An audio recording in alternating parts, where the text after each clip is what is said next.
അടുക്കളയിൽ അവിലുണ്ട തയ്യാറാക്കുന്നത് എങ്ങനെയാണെന്ന് നോക്കാം. അതിനു വേണ്ടി ഞാൻ ഒരു 2 കപ്പ് അവിലെടുത്തിട്ടുണ്ട്. ഇത് നമുക്ക് വറുത്തെടുക്കാം. വറുത്തെടുക്കാനായി ഒരു ചീനച്ചട്ടിനെ അടുപ്പത്ത് വെച്ചിട്ടുണ്ട്. അതിലേക്ക് ഇത് ഇട്ട് കൊടുക്കാം. ഇതിന് ഒന്ന് വറുത്തെടുക്കാം. അവിൽ വറുത്തിട്ടായിട്ടുണ്ട്. ഇതേപോലെ പൊട്ടുന്ന രീതിയിൽ വറുത്താൽ മതി. ഇത് നമുക്കിതൊരു പാത്രത്തിലേക്ക് തണിയാൻ വെക്കാം.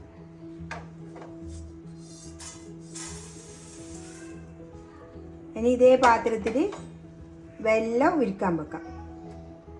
അതിനായി പൊടിച്ച വെള്ളമാണ് എടുത്തിരിക്കുന്നത്. ഇത് 1 കപ്പ് എടുത്തിട്ടുണ്ട്. ഇതിപ്പോൾ നിങ്ങൾ അച്ച് വെള്ളം എടുക്കുന്നുണ്ടെങ്കിൽ ഒരു 4 അച്ച് വെള്ളം എടുത്താൽ മതി. ഇതിലേക്ക് വെള്ളം ഒഴിച്ചു കൊടുക്കാം.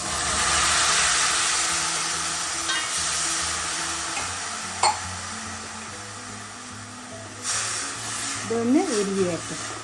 1/2 ഗ്ലാസും കൂടി വെള്ളം ഒഴിച്ചു കൊടുത്തിട്ടുണ്ട്. ഇത് നന്നായി തിളച്ച് വരട്ടെ. എടുത്തു വെച്ച തേങ്ങ ഒന്ന് ക്രഷ് ചെയ്തിട്ട് വരാം.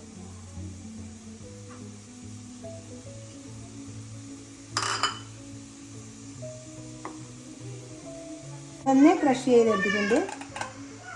നമുക്കൊരു പാത്രത്തിലേക്ക് മാറ്റി കൊടുക്കാം. ഇനി എടുത്തു വെച്ച നിലക്കടല അതേപോലെ ഒന്ന് പൊടിച്ചെടുക്കാം. ഇതിലേക്ക് കുറച്ച് അണ്ടിപ്പരിപ്പ് ഇടുന്നുണ്ട്. ഇതൊന്ന് പൊടിച്ചെടുക്കാം. ഈ അവിലൊന്ന് പൊടിച്ചെടുക്കട്ടെ. ഇതിലേക്ക് കുറച്ച് നെയ്യ് ചേർത്ത് കൊടുക്കുന്നുണ്ട്.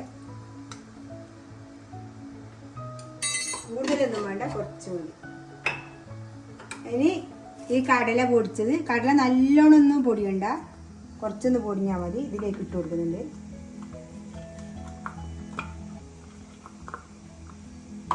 ഇനി തേങ്ങ പൊടിച്ചത് ഇതിലേക്ക് ഇട്ട് കൊടുക്കുന്നുണ്ട്.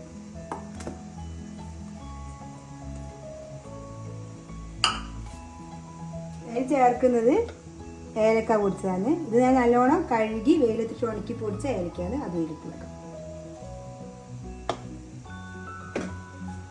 ഇനി ഇതെല്ലാം നമുക്കിനി വെല്ലം ഉരുകി വന്നിട്ടുണ്ട്. ഇത് നല്ലോണം നൂൽപ്പരുവൊന്നും വേണ്ട, ഇതേപോലെ ആയാൽ മതി. ഇതിലിട്ടിട്ട് ഇളക്കി കൊടുക്കാം.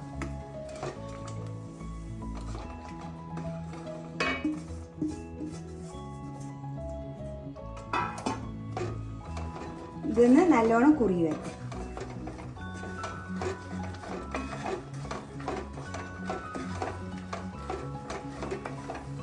ആയിട്ടുണ്ട്.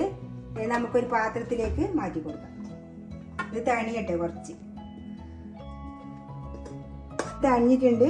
ഇത് നമുക്ക് ഉരുട്ടിയിട്ട് എടുക്കാം, അല്ലെങ്കിൽ നമുക്ക് ഏതെങ്കിലും ഒരു ഷേപ്പിൽ വേണമെങ്കിൽ ആക്കാം. ഞാനിങ്ങനെ ഒരു പാത്രം എടുത്തിട്ടുണ്ട്. ഇതിലേക്ക് നമുക്ക് അമർത്തിയിട്ട് ഇട്ട് കൊടുക്കാം. ഇത് നല്ലൊരു ഷേപ്പിലാക്കിയിട്ട് എടുക്കാം.